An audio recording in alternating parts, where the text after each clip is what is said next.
Hello, everybody. Welcome into the NBA Front Office Show, December 12th edition.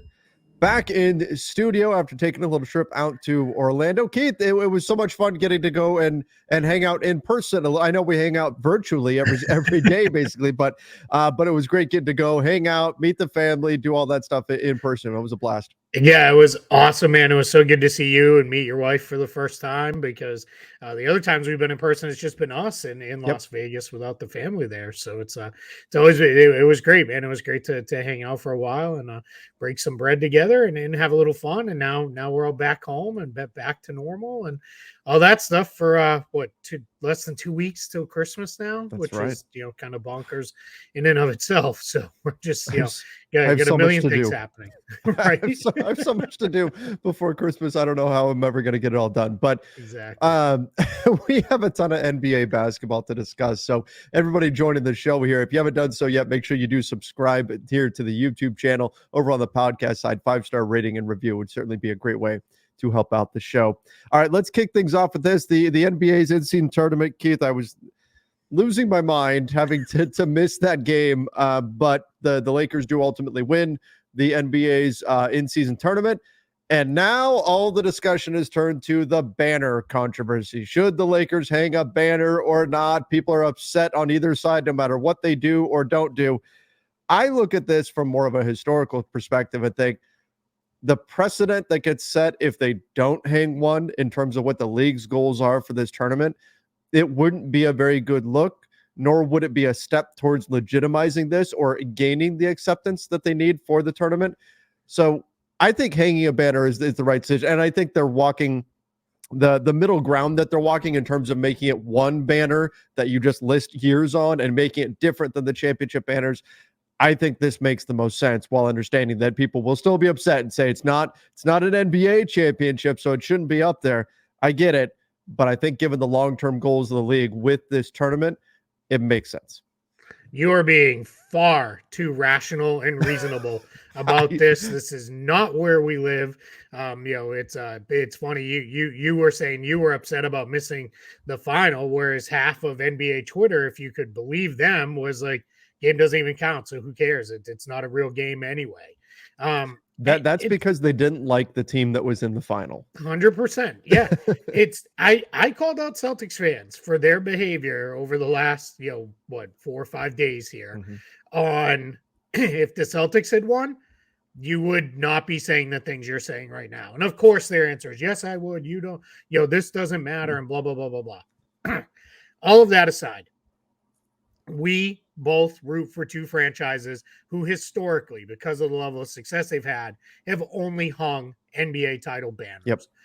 They don't do division banners. They don't do conference banners because they just partially because there'd be so many of them.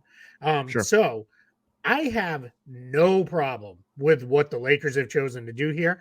I am with you. There's a precedent here. I would not be surprised whether it was an in-person conversation in Las Vegas with Adam Silver and the Buss family, or a phone call or something where he's like, hey, we kind of need you to hang a banner, for this for the good of all.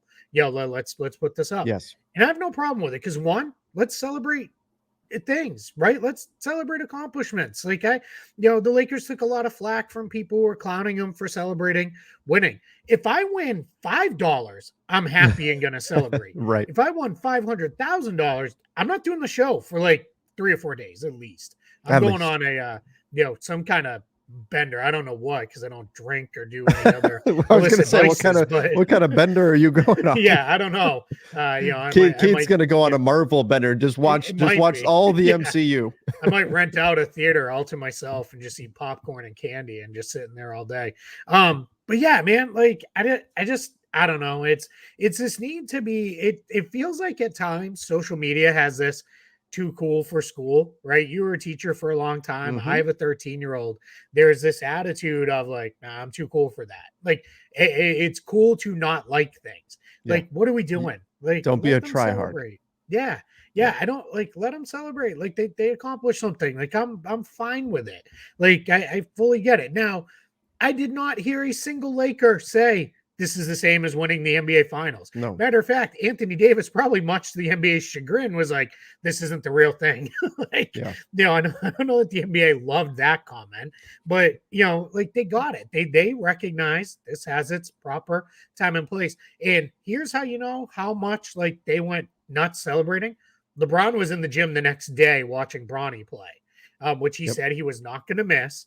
But like, so it's not like he was out all night partying and going crazy like he would be probably after an NBA Finals. So yeah, you have the component of, oh great, we can all laugh at the Lakers, so let's do that, and this, but yeah, put it up there. And I think they found a perfect middle ground. Hang a banner somewhere away from the other ones that says in-season tournament champions, and it'll probably get changed because it's going to have some kind of naming to it at some point. And then yeah, you put the year on it, and then you hope as a franchise you had several more years to that banner, and it becomes a thing. And maybe 50 years from now, it is getting its own banners. Who knows? But for now, yeah, I think they struck great middle ground. This is not going to have legitimacy and widespread acceptance right from the get-go. And if the Lakers don't hang that banner, you're not forging the path towards that, which is what the Lakers want and what the NBA wants. They want this to eventually be, and maybe 10 years from now, we're talking about the in-season tournament and it's revered and it means something. And again, if the Lakers the Lakers get to set the league on that course, right? If they go the other way, they do the opposite. I mean, I thought about this. What if the Lakers say, this isn't a championship, we're not hanging this, and then let's say the Charlotte Hornets win it next year? What kind of terrible position does that put them in, right? Either they follow the precedent and they don't hang the banner either, which the NBA is not going to be happy about, and that doesn't bring any legitimacy towards it, or they hang it and everybody clowns on them for hanging a banner when the Lakers didn't do it. That's the problem. It's you're setting that precedent for the future, and you're putting future teams in a really bad spot if you don't do it. So I don't have a problem with them doing that. I don't have a problem with them celebrating it or whatever. I know it's my team, but I think it's the right thing if you are eventually, from a historical perspective, going to turn this into something. You need teams to get on board with legitimizing it, and this is what it takes. Yep, and 100%. If the Lakers fall short of winning the NBA Finals this year, not a single Laker is going to be like, well, at least we won the in-season tournament. You may have a couple of the young guys like say that in a private moment, but like not a single person who's going to be in front of a microphone if their season finishes anything short of a finals win is going to have that comment. They're just not. They're going to talk about what happened the rest of the season and how it wrapped up, and that's it. Like it's not. I don't understand this like desire to let people celebrate. It's kind of like the cousin to Patrick Beverley a couple years ago when he went bananas when the Wolves won the play-in. Oh yeah. Yep. Like why are we gonna rip on them? Like that was a huge accomplishment for that team. Like that's a team that doesn't make the playoffs very often, and they did. Like they should celebrate it and they should go crazy. Like I have no problem with all that stuff. Like the Kings fans went bananas last year when they clinched a playoff spot. They should, right? Like that's I get it. For some franchises, certain things are not like for the Celtics right now, making the playoffs, making it quite frankly to the East Finals is not enough, right? They're not going to be happy with it unless it's a finals appearance and probably in reality a finals win. And that's okay for where they're at as a franchise. But we don't need to rip on everybody else for, celebrating and enjoying something good. And like LeBron said, all the records will get broken, but you can't ever top being the first to do something. And like that's super important. The last thing I want to end with, just to end it on a more positive note, because I thought it was really funny, and I wish, and I've looked and I can't find the tweet. Somebody tweeted after that LeBron James is the youngest player ever to be whatever it was to be the in-season tournament MVP or whatever. Yeah. Which I thought was he's right. That was really funny. It just that was the kind of thing that made me laugh because we are absolutely running out of things to call LeBron the youngest ever to do something at this point. That was taking hold of an opportunity that there just aren't very many of. That's for sure. Yeah. People are smart, man. They're so creative with the stuff they come up with. I wish I was half that creative. I see stuff that pops up and I'm like, oh, I should have thought of that. But, and I'm always like, man, my brain doesn't work that way. So. Nope. Oh well.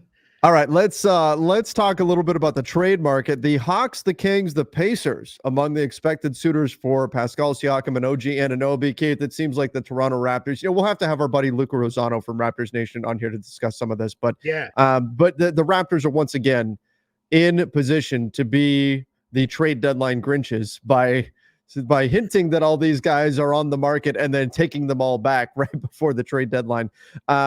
I don't know. I mean, is this finally the year? This is the question we're going to be asking all the way until they actually do something. Is this finally the year that they make a trade? Because these teams that are interested in Siakam and Anunoby, and there's a bunch more, I'm sure, they all make sense as landing spots. And these are teams that could really help themselves out. But we'll see if the Raptors are actually willing to deal or not. yeah. It's finally the year they'll make a trade and they'll be like Dad Young for a protected second round pick, salary dump or something, right?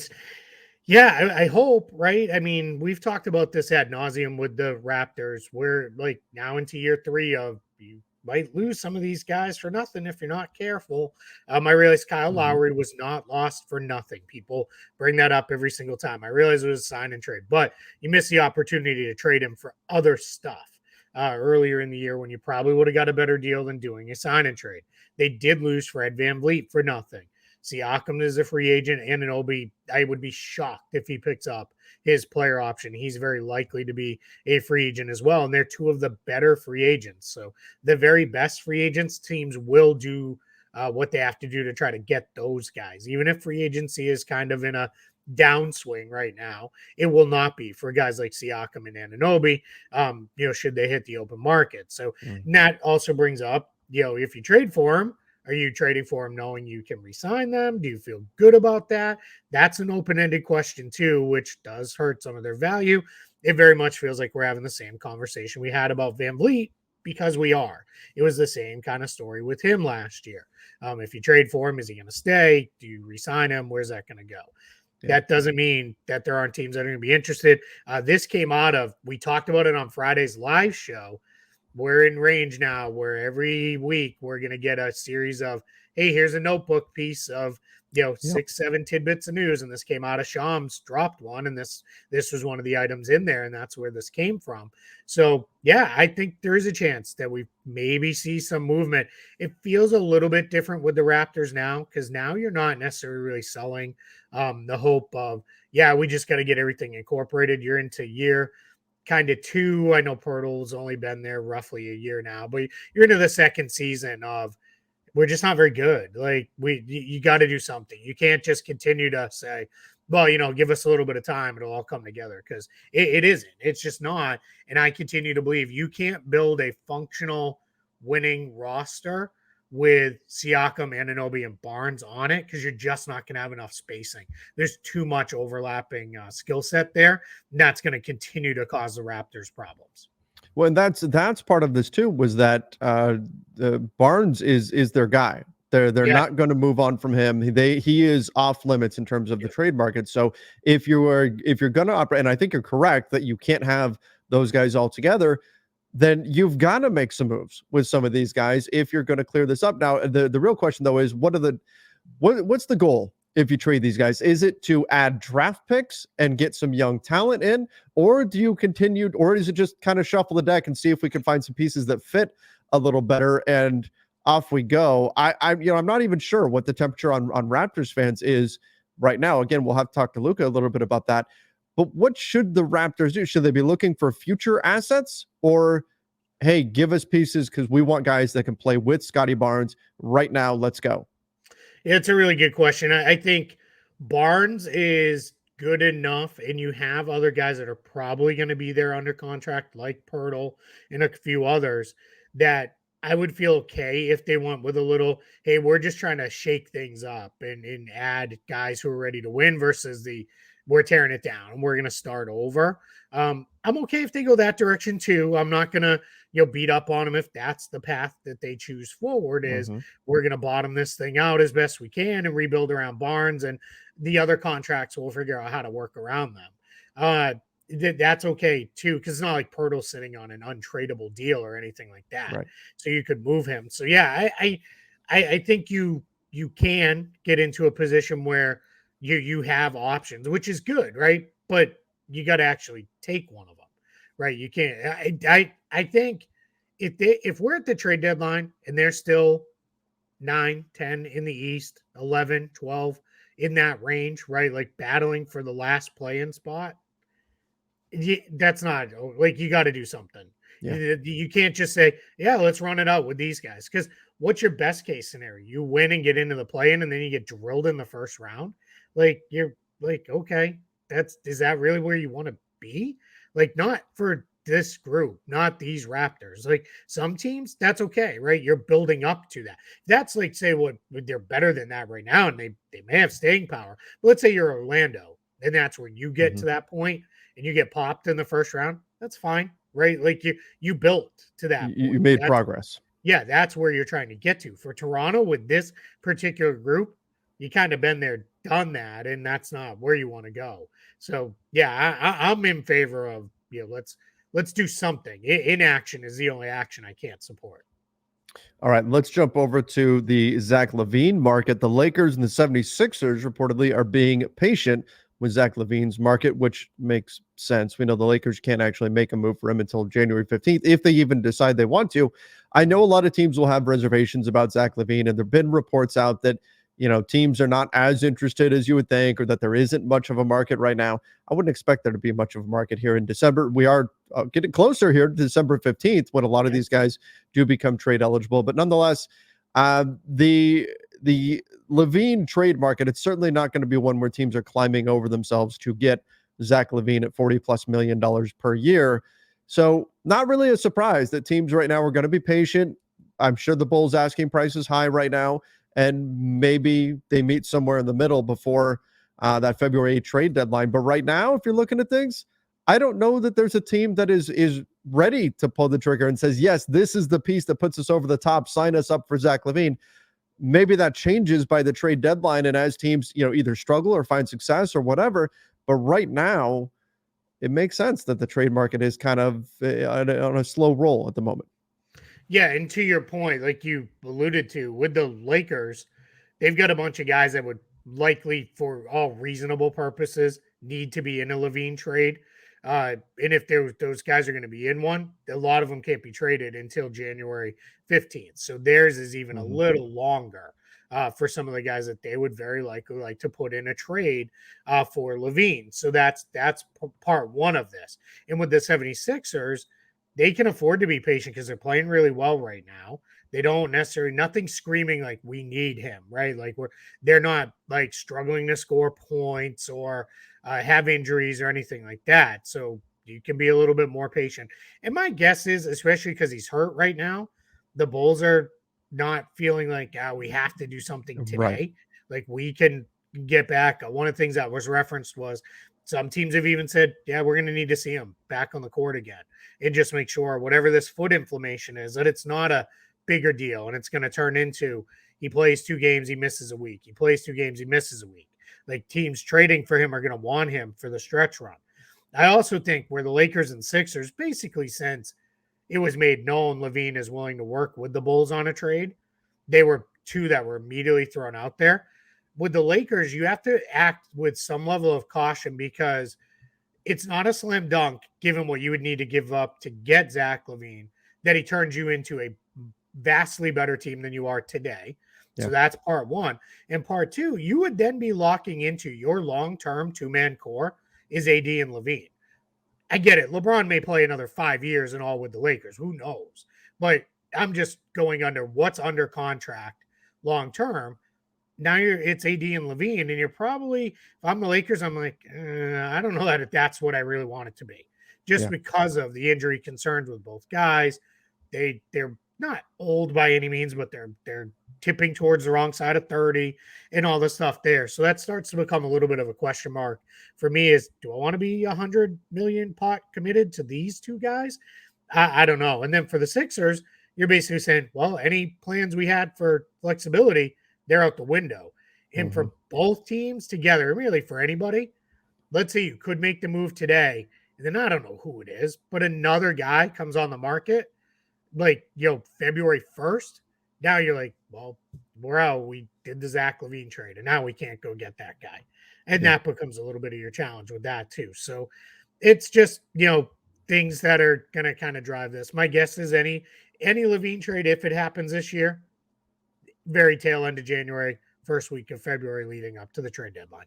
Yeah, I think you're spot on. There's an opportunity cost to doing this as well. Not to say Zach LaVine is a bad player. Look, Keith, if Zach LaVine was making $20 million, Oh, yes, yeah. teams would be climbing 100%. over themselves to get him. He is a very, very good, very talented player. And we talk about that sometimes, and I just want to make sure we end with that, because sometimes we get so caught up in the contract that it can come across like we're saying like a player isn't very good. It's about the bang for your buck, the return on investment. He's a tremendously talented player. The question, what's giving teams pause, it's the contract, and it's gonna dampen his market to some degree, and we'll see ultimately how this winds up. I do think, and we talked about this last week, I still think he gets moved. I think he gets moved before the trade deadline. It makes sense for the Bulls. Makes sense for him to move on someplace else. The question becomes, what team is that? But like we said, I think it's going to take a little while for this market to develop. And because of that, it could be a team that kind of comes out of nowhere, where Sure. it's like, yeah, we feel like he's the guy to lift The us. Cavs and Donovan Mitchell, right? That type of situation. Could be. Okay, let's jump over to the Clippers. PJ Tucker's been frustrated with his role with the Clippers. I don't know if you saw that. Like, he hadn't scored a point. I don't know if he scored at this point. It was a couple of days ago. It was going around like he went like 8 games or something like that. Hadn't scored a point. Hasn't been super happy with his role there. But he's also the kind of veteran where if he was bought out, if he was on the trade, but I think there would be teams that would be interested in bringing him in, with the caveat that whatever it is that he's not happy about with his Clippers role, it has to be a team that would be willing to make him happy and give him the kind of role that he wants. Yeah, and clearly, if you're the Clippers, you would rather trade him than buy him out, because he's got the $11 million this year and then $11.5 million player option for next season. It's probably the likelihood of him saying, yeah, forget that player option, very, very low, just not at this point in his career, at his age. He would never see that money back. So that would be a shocker if that's the way it went. If it was just an $11 million expiring, my guess was we'd already be in advanced buyout discussions and he'd be getting moved on. So we'll see what happens with this one. Kobe Brown, the rookie that they drafted out of Missouri, has taken his rotation spot to an extent. You're talking about 5 to 10 minute a night backup forward. Mm-hmm. So he has, but it's not like it's a huge role to begin with. So we're in just a position with that where we'll see what comes of it. He doesn't even have that small ball 5 role anymore because Daniel Tice was brought in when Mason Plumlee went down. Plumlee will eventually be back. So yeah, I even question how much he can help a team. He slipped drastically defensively. Can't really move anymore. So that's the hard part. So I don't know where you're putting him, but maybe an injury comes up and a team says, yeah, we got to go get him. So speaking of, we got a slew of injuries to run through. Yeah. We're going to do them rapid fire. This is going to be a shorter show because we're pressed for time a little bit today, but we've got a bunch of them. You want me to go? Yeah, let's go. All right, let's do it. All right, so these are going back a couple days since we didn't have a show on Monday. So we go back to the end of last week. Jalen Duren out 2 weeks with an ankle injury for the Pistons. Just things keep getting worse in Detroit. They lost their 20th straight game last night. They are now 2-21 with 20 straight losses. Evan Mobley could miss multiple games with a sore knee. He didn't play in Orlando last night, so that's a big loss for the Cavs, who have kind of they seem to be playing a little bit better recently, but have struggled to find their footing fully with this. Kyrie Irving, did you see this play? I saw it was like he got his leg got kind of rolled up on him. Yeah. It looked like it was bad. like, oh man, like that was one of those where like he might be done for a while. Thankfully, it's just, and I'm saying just, a heel contusion. So he missed their last game, but doesn't sound like he's going to miss, multiple weeks or anything like that. So that's, obviously a big loss for Dallas, who is, they got to win over Memphis, which is, not, you're not going crazy over a win over Memphis, but, still a decent win. Andrew Nembhard of the Pacers, he missed the in-season tournament final. He's out at least 1 week. He's got a knee injury going on. Mitchell Robinson, unfortunately, he was hurt against the Celtics. Left the game at halftime with an ankle injury, came back and played very briefly, less than 5 minutes in the second half, and then was out. Then he got checked. He had to have ankle surgery. He's out 8 to 10 weeks. Major loss for the New York Knicks. Robinson is for my money, he's the best offensive rebounder in the NBA. Yeah. One of the better overall rebounders and a really good shot blocker. Fits in really well for a Knicks team that, quite frankly, in the starting group, they don't need anybody else who wants shots. It needs the ball. So Robinson, how he gets the shots, he goes and gets them with that. So we're there with that one. On the positive front, Bradley Beal going to play Tuesday night. So we'll see if Kevin Durant is back in the lineup or not. He missed a game the other night, did not play. So hopefully he'll be back and we'll get the three Suns stars, Durant, Booker, and Beal, all together on the court for the first time this season. So we'll see what that looks like. So that was a lot of stuff, a lot of injury updates, but we wanted to get through all of those here before we wrap up. Some really important injuries. Obviously, they're hitting the NBA, and of course, stuff that we can go more in depth into tomorrow when we get to tomorrow's show. But we are back in action here after having to miss yesterday. So glad to be back. Happy to be back. Keith, next time we're in person, we're gonna have to do an in-person show. We'll figure that out. Yeah, if we had a little more time, it was just a busy weekend for you and yours, and busy weekend for us here on this side. So we should have made our wives just film us at lunch, and we could have just sat there, had our lunch, and talked basketball. That next time, I'm sure they would not have a problem with that. Oh yeah, I'm sure they'd be thrilled with that idea. That'd be just absolutely how they wanted to spend their Saturday afternoon. All right, everybody, that's going to do it for today's show. Make sure that you do subscribe to the YouTube channel. Don't forget to turn on those notifications as well. Till next time, everybody. See ya and stay safe.